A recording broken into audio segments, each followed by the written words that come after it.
Hey, this is CANDIA RAQUEL, founder of Centro de Poder. Welcome to the Sensual Sessions podcast, the place to explore sensing pleasure through your senses and express yourself in a way that is completely free from inhibition. And if you already want to know more, grab a free guide waiting for you here below on the link. And today we have a very special guest. This is Daniel Schmidt. He is a mover, dancer, and a Feldenkrais method practitioner. Welcome, Daniel. Thank you. Thank you. It's really nice to be here. I'm very happy that I'm excited. Yes. Tell us about what makes you excited about movement in such a deep way as it's the somatic movement. Can you recall like the precise moment or era in your life that compelled you to? Hmm.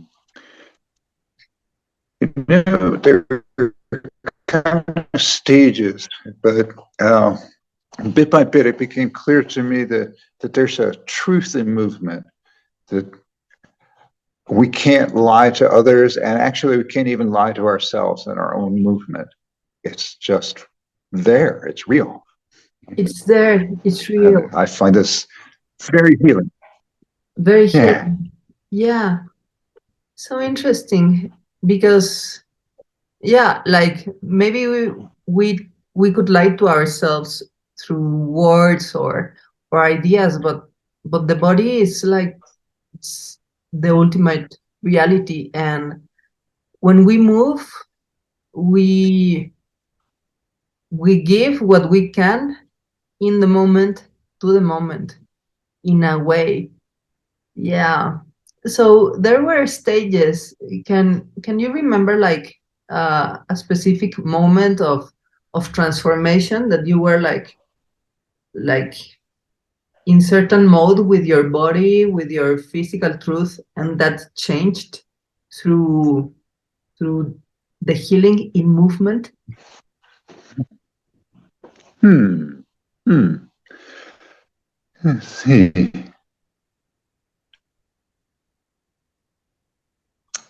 A particular moment. Yeah,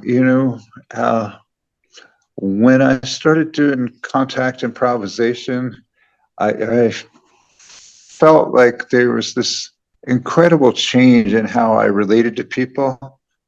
And, I personally had a lot of issues about trusting men. Okay. And if I was actually touching them, leaning against them, moving with them, I felt a lot safer. Okay. Yeah, and I formed much deeper friendships very quickly. Very Very cool. satisfying. Yeah, because there's this transparency in the flesh, in the contact of the flesh. Like you can even like you if you're aware, you can read the intention of a physical contact. And like it strikes me that you had problems with men in regards to trust, given that you're a guy and you're a big guy and you're strong. Yeah. Like wow, because like I feel that women have a default problem trusting guys because well because history and most of undeveloped countries like there's like a huge disparity between biological Yeah. genders, and like yeah, I don't know one woman from my circle that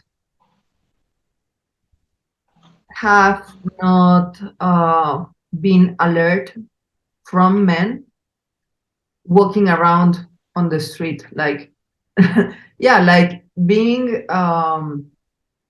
physically weaker in the sense that we have less muscular mass by the same amount of weight that we have, makes it like more difficult to protect ourselves. So that automatically sets us for a suboptimal um, born condition for happiness, because like men, there are great men in history, but I don't know if it's 50-50 good guys and bad guys, or it's 20% good guys and 80% bad guys. So uh would you mind sharing about your experience as a man relating to other men? How is that? Because I cannot imagine, like I can only imagine from my position as a woman, but like if I was a guy, like Yeah. it,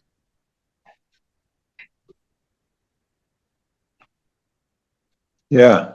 And, men are taught in the culture I grew up in. We were taught to be competitive. That was good.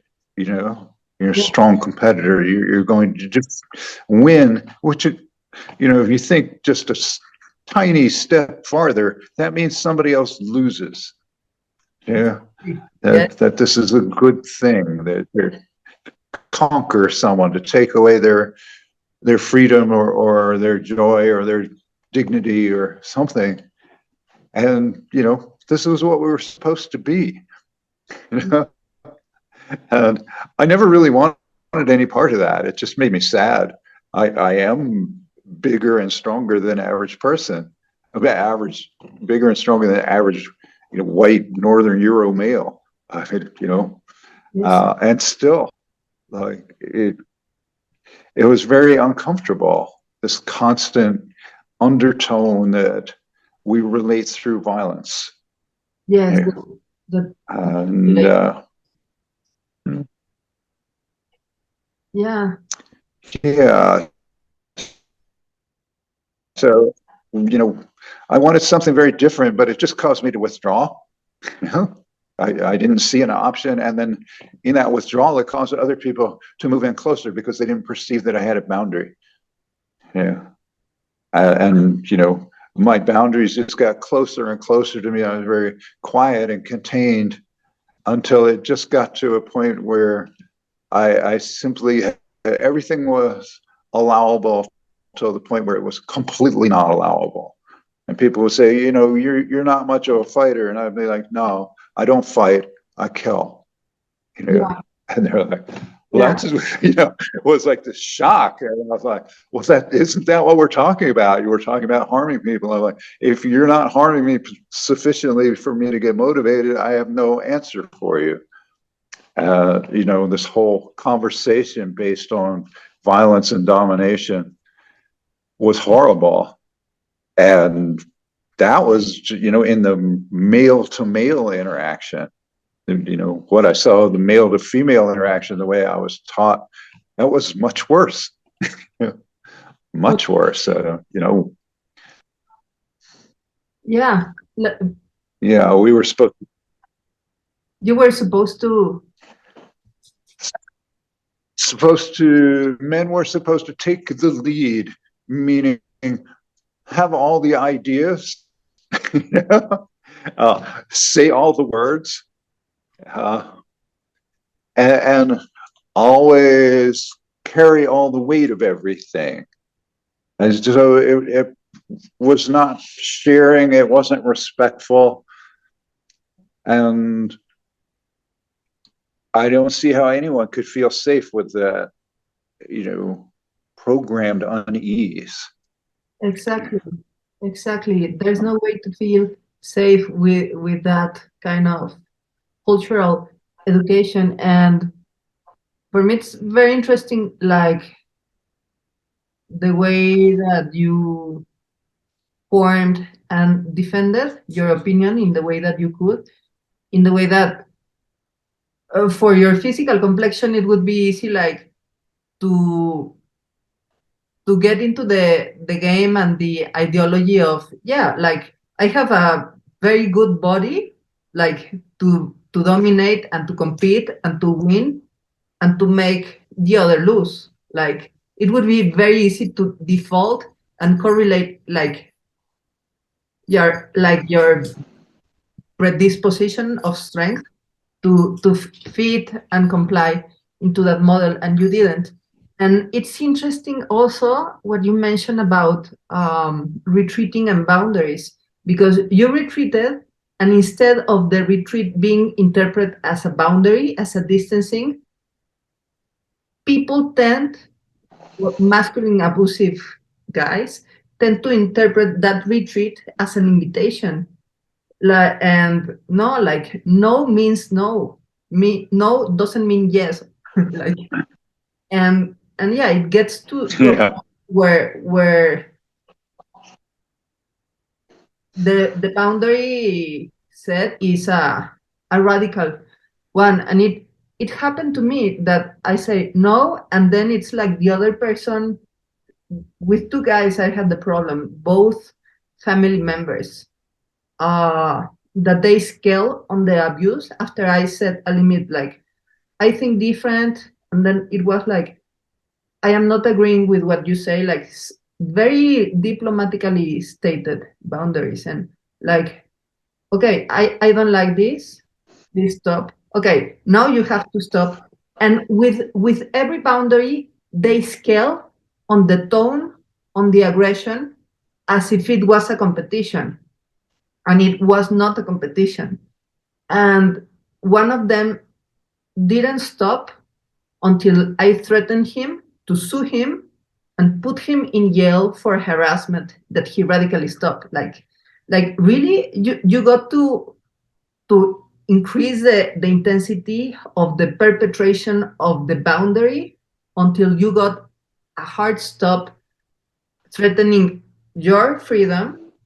Like really, is that the culture? And the other person, uh he contained himself because I took the phone, and I made a video call to my lawyer, and the lawyer was watching what was happening, and I told him, like, you're being recorded, and my lawyer is watching what you're saying, and what you're doing, so you have to stop now.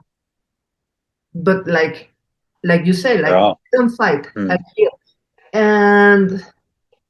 And yeah, I believe that this is so wrong, and I feel super relieved of being talking this and sharing this experience with the audience, because it's so widespread, uh, misbehavior.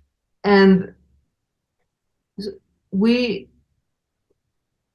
women, and now I'm understanding that men too give much of ourselves, of our space. It's much the space that we give up to avoid conflict, and the risk is that that can affect us in the way that we move, even when we are alone on a safe space on our home. Like we retreated to our safe space, and then it became smaller. So it's nice to understand that it's not only a man woman gender problem, but it's also a huge problem, uh, in the way that men relate to men, that is violence. And yes, I know that a lot of people is gonna scream here telling me that women are violent, but if you look at the demographics, and like the real numbers of the incidents and wars and crimes, like guys make for the 97% of starting and completing an act of violence. So now that we're talking about this, like, I want to know how you manage to regain trust, and to be okay with your bigness, like you're big, strong, guide. Like how did you got to be okay with that? Um, because I believe there's no way sensuality can happen if you don't feel physically safe. Meaning, there's no way that you can slow down, open to the experience of your senses, to delight in pleasure, being it a chocolate, smelling the flowers, touching yourself, or just proprioceptically enjoying the sense of you from within. Why? Because in a situation of violence, you want to be everything but open and sensitive. You actually want to put out your armadillo thick skin and your fist and your knuckles out. Like it's bad idea to be sensitive when you're on a fight.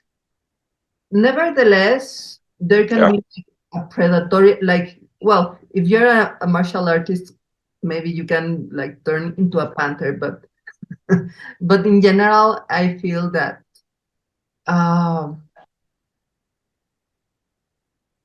the discernment of being in danger of violence versus being in the certainty of safety is foundational. Yeah. That's safety is foundational. Safety as foundation. Yeah. Yeah. That, you know, when I grew up and left home, I went to college, and I was very fortunate to go to a college that was very small and welcoming, and Cozy. very socially tolerant. So you could be whatever you wanted to be, and the value was on being smart. Weird was just fine. You could be eccentric, you could be quirky, or you could certainly be not normal, including not heterosexual or not sexual. It was just fine. And I was quickly exposed to a lot of very smart people in a very contained, safe environment who were just trying to do things, you know, and just trying to find ways to relate in a situation where suddenly everybody felt much safer than they would other places. And one of the things that happened was there was a class that had a lot of somatics in it. So Wow. here we were talking about feeling things in our body. I got my first exposure to contact improvisation, which was not named then. You know, it was literally brand new. That was 1973. It had just started. You Wow. know, you know, Wow. so, yeah, incredibly fortunate, and Incredibly. uh, I was sometimes very overwhelmed, you know, and I was very young, so you know, was like, "Oh, this is going to save the whole world right now." But to tell you the truth, I still think it's the only thing that'll save the world, you know, Yes. at least for me. You know, we can be good at academics, we can be good at problem solving, we can be good at finance, or you know, social conversation, but it has no depth or meaning if we have no connection to our physical experience. Yeah. It has Yeah. no meaning if it has no So, experience. Yes.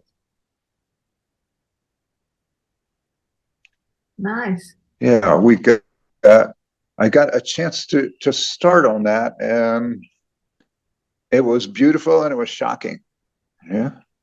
Uh, and I didn't know what to do with it next. I didn't know where to go, you know. I heard of Moshe Feldenkrais, but I thought you had to go to Israel to see him. I had no idea that I could go up to, you know, Amherst, Massachusetts, and meet him and people who were doing these things that I hoped were possible.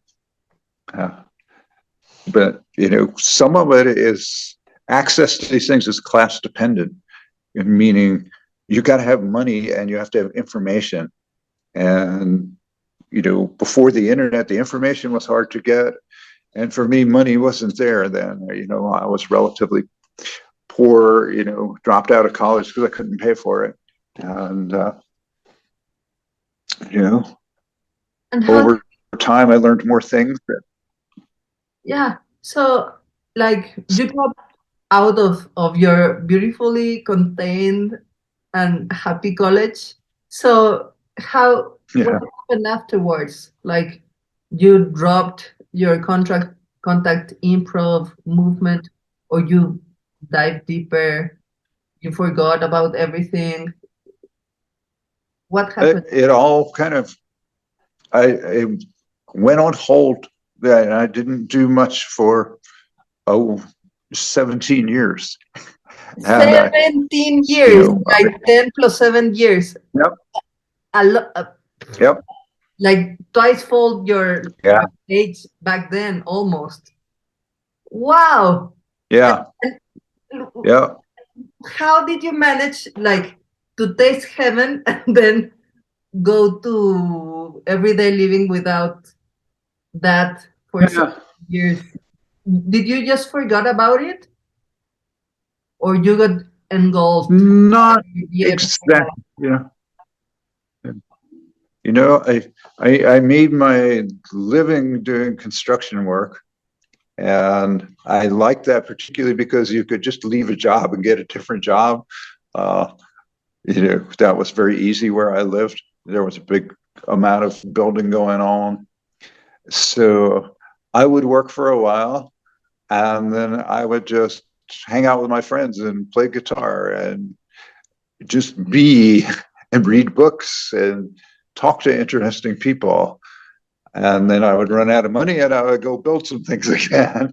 And, Build things again. And your work in construction, like, it was an embodied experience, or you turn into a robotic kind of movement, because construction is quite physical. So how did you make, like, the integration of the awareness, or maybe the context was not a proper one, because, like, it's a super male dominated environment, construction, and aggressive.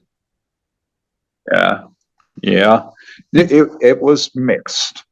There's a lot of anger, a lot of bitterness, a lot of conservative male dominated thinking. I learned to hide my personality some, and I learned not to say smart things because people would get nervous. But also, there is a certain physical wisdom that's part of doing it. And I remember particularly the first time somebody said to me, "You got to put some ass into that." You gotta put some ass into they that. meant, Bam. yeah, bam, right? Power, right? Power comes from the pelvis. They understood that. They didn't use those words. Yeah. But no. Wow. I'm gonna tell that to my clients. Like, you gotta put some ass into that. But like, I get the feeling that that person told you, but in a in a loving, commanding way. Like, you gotta put some ass into that, or you're gonna break your spine. So it was like a straightforward, like, savior indication. And did you put some ass into that afterwards, or you didn't? Yeah. I learned a lot more about how to use my body in a strong and sustainable way. Strong and sustainable. That's very interesting. Yeah. And what happened afterwards? Like, you had, like, this freedom, hard work, earned freedom, and, like, Did you continue Yeah. for long doing construction? 17 years. So what happened? What Yeah. happened to that? Yeah. I I just made a big change, and I went to massage school to be a massage therapist. Wow. So you went from Um, construction work to massage therapy to become a massage therapist. yeah, yeah. So by then I was 35, and I could see that, you know, staying in construction wasn't going to be a good fit for me. Uh, you know, I'm not business motivated, so I wouldn't be in control. And I am intellectual and artistic, and those weren't popular things to be. There, yeah. So, uh, and originally I thought, oh, I can go to massage school and do some, massages during the week and still have the energy left to play music, which I love to do. And uh, but when I went to massage school, that just took over. It took I over. just like, Wow. yeah, that was everything. I played one more show after I started massage school, and I didn't even try and like find any new bands or any new gigs playing. No, it was like it was bodies Bodies, and more all. bodies. Yeah, Yeah. yep. And makes me think that, well, I I'm mostly a massage experiencer. I've gotten massage, but now I'm realizing that being a massage therapy is a construction work. Like it's a physical hands-on work, and Yes. the material is the body, the flesh. So I am curious about, like, yeah, like how did the experience of your own body in your work changed, like in terms of sensuality and delight, and not in a sexual way, but in a pure enjoyable way of the body? Like, what was the difference of doing um, the construction work that is a lot of physical work but with weight versus the bodies that, Okay. well, you have to lift a leg maybe or move an arm, but it's not the same as like heavy duty construction. So how was it for you? It was fascinating. It was compelling. Uh, it was also easier, in terms of construction workers get hurt a lot, a lot. A lot. A lot of it you just ignore. People say, "Oh, look, your skin is so tan. You look nice and brown and strong." And it's like, no, the sun burns me every day, and sawdust and sand and concrete get in my eyes and my nose, and you know, little wires and splinters and cuts all the time. It's like a day where nothing got cut or nothing got bruised was probably pretty rare. Pretty rare. Hardcore uh, job. yeah, there's bad smells, there's incredibly harsh, loud sounds, and there's a constant sense of danger. A Yeah, constant sense yeah, of danger. yeah. When you do massage, like there's no danger. There's Yeah, no danger. No, yeah, yeah, nothing is gonna fall on top of you. You're not gonna cut with right. a splinter Yeah, or a wire. right. A client may have a meltdown, and it is not a personal concern because I'm bigger than almost everybody I work with, but occasionally people have been attacked by clients. Wow, Um, really? yeah. Oh yeah. It's, again, more of a concern for women, more of a concern for smaller women, but it's there, It's you there. know, it's there. You know, I had one client verbally threaten me, a woman who just was, in a bad place of mental illness, I think. And one client knocked my glasses off once, just kind of flailing. And she said it was just shock from an accident, but I didn't believe her.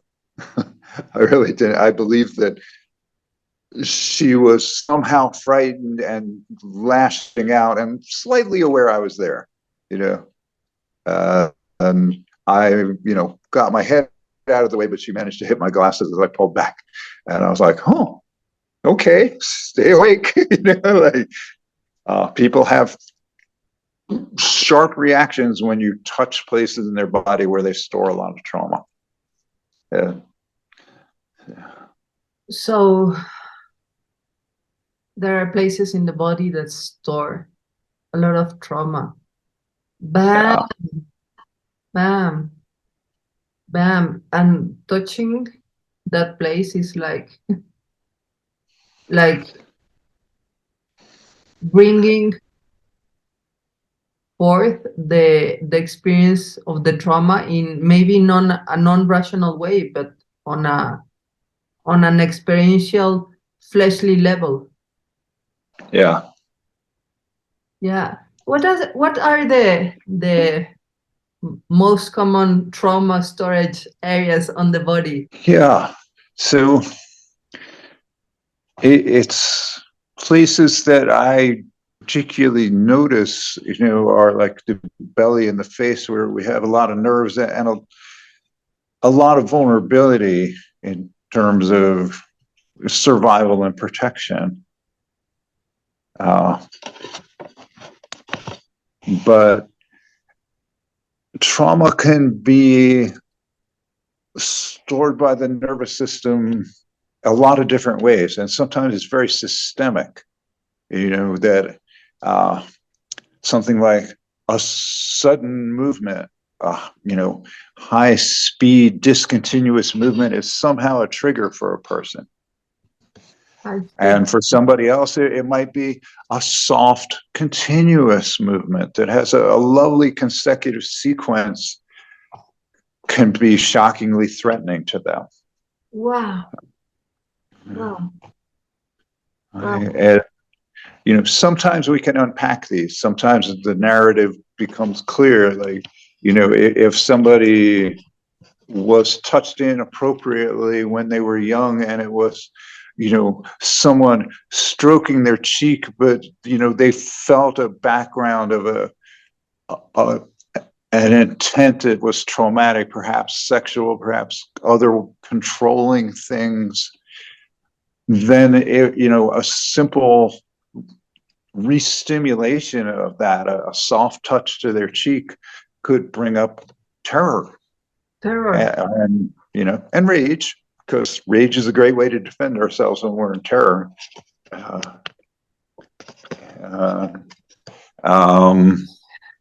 So makes sense that we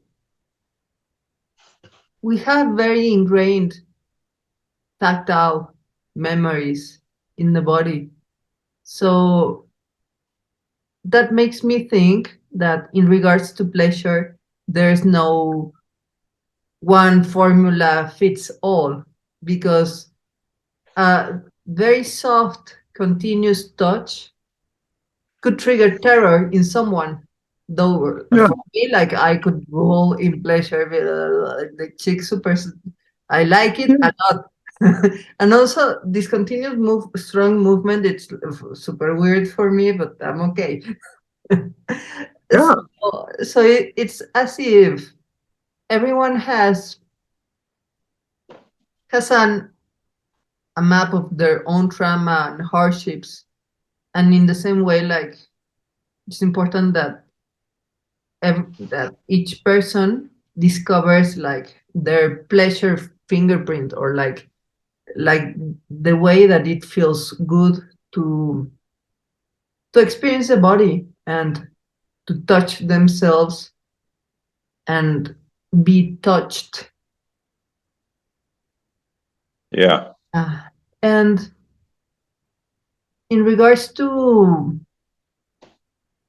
your own experience with pain, physical pain, can you remember a key moment where movement opened a way to healing, Hmm.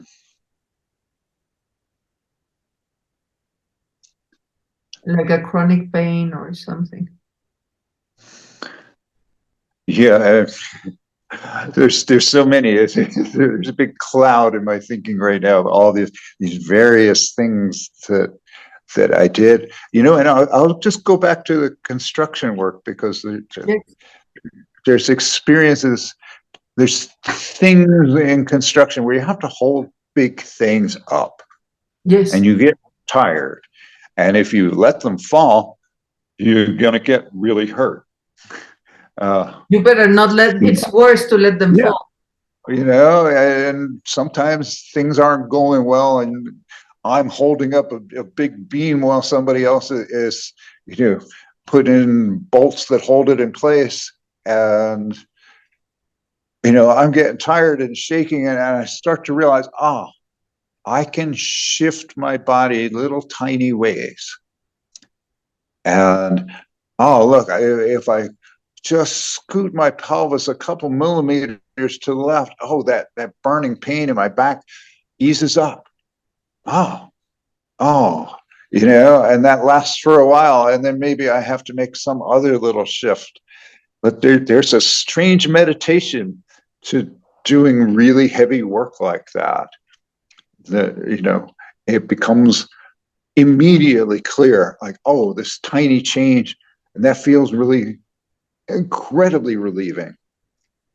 Mm. And there's an intellectual emotional relief of, I'm going to survive this.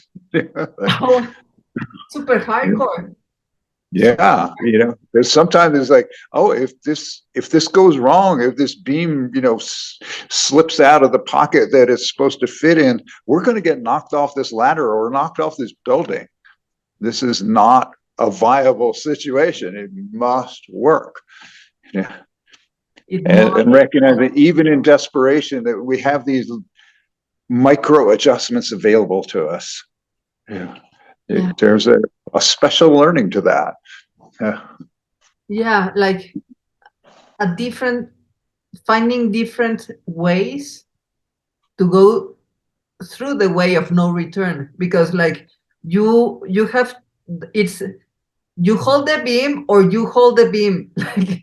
Like Yeah. there's no other option. And Right. it makes me think that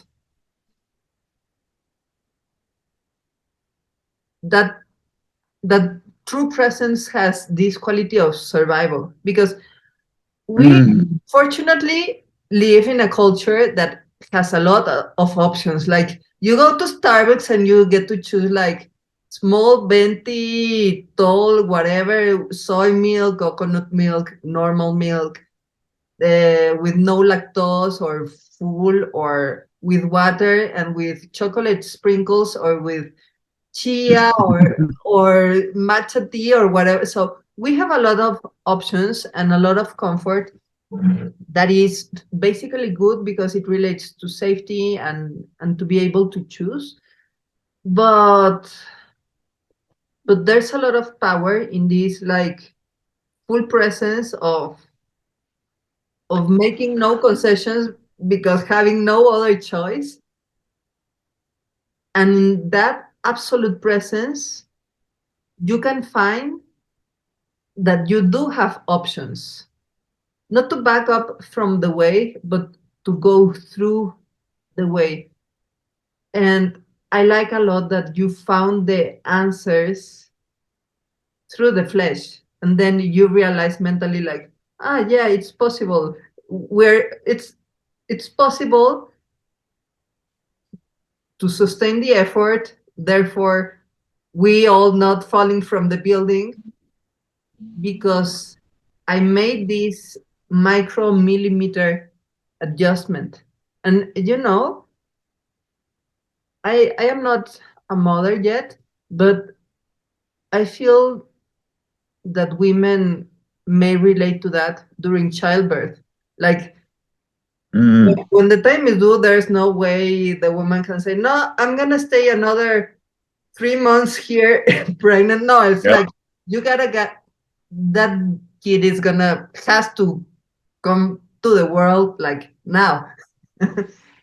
and yeah, and 1 millimeter is a huge distance in the body, a huge distance, especially from the center and from the ilium bones that move. And I'm loving how your experience of a tiny movement leads to the acute low back pain holding something heavy, like disappeared completely, how you were able to endure the effort. Because, in a way, that precise sensibility in the body is like an epicenter of the self. Like you move 1 millimeter in the body, and then the whole body moves as a pebble dropping in a pond and making ripples that reach the edges of the pond. yeah. Milaiki, would you share with us a little movement experience to to feel more safe in our body, or Hmm. or a poem or something that you like to share, so we like embody what we've been talking about? Yeah. So there's a little thing that I like to teach people for stressful social situations. Yes. Yeah, and we all go through them. Things that are just socially challenging, and it, it's very instinctive that we draw into our center in a very physical way, that we contract and we start to protect our throat and our belly, and we draw our legs up and our arms tighten, and we're ready for fight flight. So instead of doing that, or recognizing that we're going to start to do that, we just simply press one foot down. Like, And wow, super effective immediately. yeah, it's like, and then with that foot down, just kind of like try and rub it around, either on the floor or inside of your shoe, but with some pressure on there. Like, yeah, it's just let your knee move a little side to side and forward and back, and feel how that changes the contact with your foot and where you can apply the pressure. Um, and just switch to the other foot. Press that foot down and really, really press it. Like, gosh, as we said before, put some ass into it. I'm like, yeah. And then squish it all around, press different ways. And one of the things we're doing here is we're preparing the body for running. And the brain goes, oh, good. I know where my feet are. I can run away if this situation really turns sour. Yeah. Wow, I'm feeling it. I'm feeling it. Like I feel safe because I know that I can react at the moment that I stop feeling safe. Like react in a physical, concrete level of running away. Yeah. How And, is fantastic. and then the corollary is that, from a martial arts perspective, our feet are our best weapons. Legs are bigger than arms. So you just woke up these two big weapons. Yes. So if somebody does push the boundaries, it's one thing to hold your hand up and say, stop. It's another thing to put a foot up against the chest and go, you are stopping. You are stopping. Yes, it's not a symbol, it's an action. Wow. Yeah. I'm liking it. And from the moment that you stomp, that you stomp that you push the feet to the ground and that you put some mass into it, like Like if someone is saying something that it's ill intended and you just do this, like you step your, because I saw both of us in the screen. The moment when we did it, it's like you're saying Yeah, something with the body. yeah, Like I'm not telling you to stop. I am showing you that I am ready to stop you or to stop this situation. Yes. Fantastic and elegant, Daniel. Love yeah. this. Loving this. So how can we know more about what you're doing? Are you currently giving massage therapy, Feldenkrais? Tell us what you're Yeah. doing now and how can So, we. yes, I see private clients. I occasionally work over the internet, and I teach, and I teach for massage therapists because I, you know, want that whole profession to have more education and skill. I think it's a wonderful thing. Uh, the easiest way for people to reach me is through my website, somadan, SOMADAN.com. And I'm here. I love this. Fantastic. And, yeah. And I guess I should say, my passion is working with complex trauma. Complex I, trauma. I'm happy to help anybody. And I think often, when people think, oh, it's just a shoulder pain, but it has to do maybe with some old injury and some emotion and some holding back or having to give more than we wanted. But I spent a lot of time studying trauma, particularly sexualized trauma, sexualized child abuse. It's child abuse, but it has a sexual vector, right? And I work with a lot of people with these things, and we put it in the body so it makes sense. So Yeah, it makes sense. Yes. yeah, When you put yeah. it in the body, it makes sense. Thank you so Right. much, Daniel. This is real wonderful episode with very practical application. So visit www.somadan.com and make an appointment with Daniel. Thank you. Thank you so much. Very happy. Thank you. It's great to work with you. Keep doing this. It's important. Yes. We'll keep on going. Thank you so much, Daniel.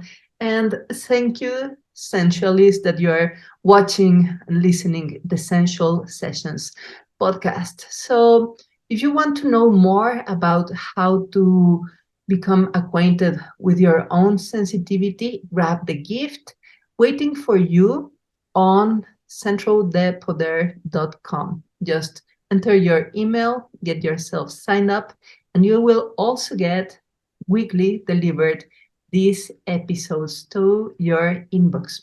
Until next time, remember to sense your fire so you can share the flame.